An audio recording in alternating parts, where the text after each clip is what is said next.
Let's blast a joint. I'm so high right now. I'm so high right now. I'm so high. I'm so high right now. Was reluctant to take the money because she felt that it would be better served by feeding the children. We gave it to her anyway. But we want you to know that we do a work in this community. There have been a lot of lies told on us. And it's almost unimaginable why some of the people that have lied on us. But I can tell you behind all of it is the LGBTQ community. They don't want us to be successful, but we are, and we're going to continue to be successful in serving the meals that we're serving and serving the people that we are. And the LGBTQ community will not take us down. They are not going to take our church. Yet they've defamed us. They've written ugly newspaper articles about us. They've marched against us.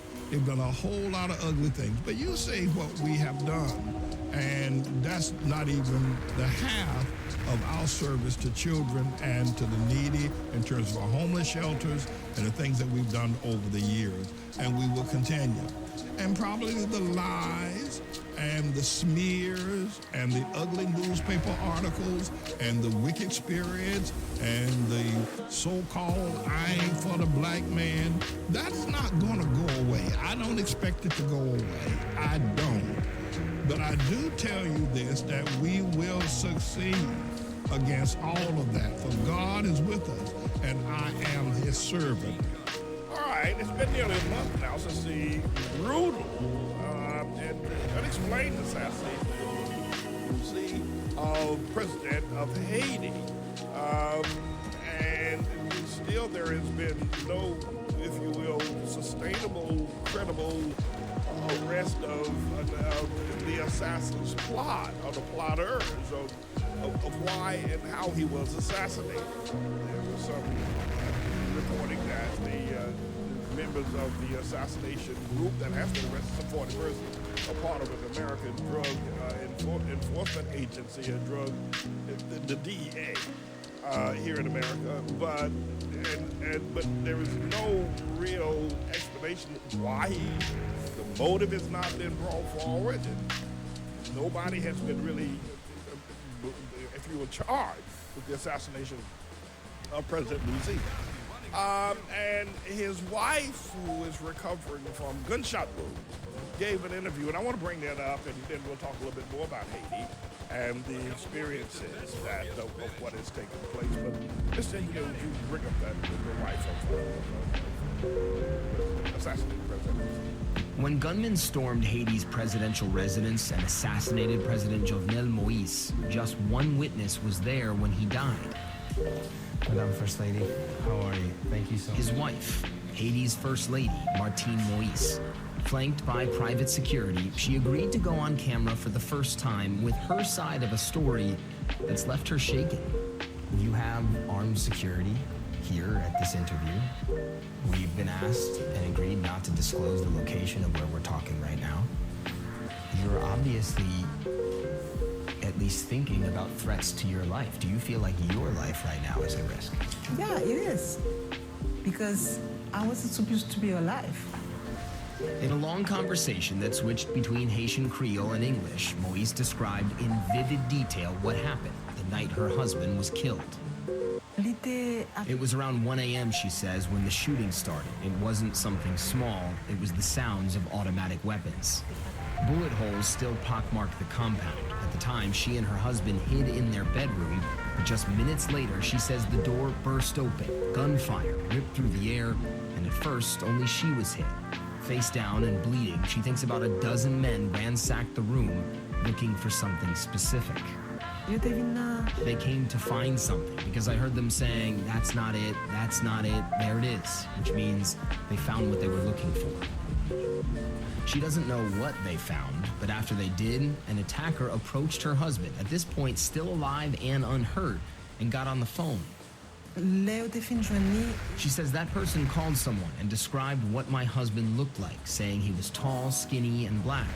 Maybe the person on the phone confirmed to the shooter that was him, and they shot him on the floor.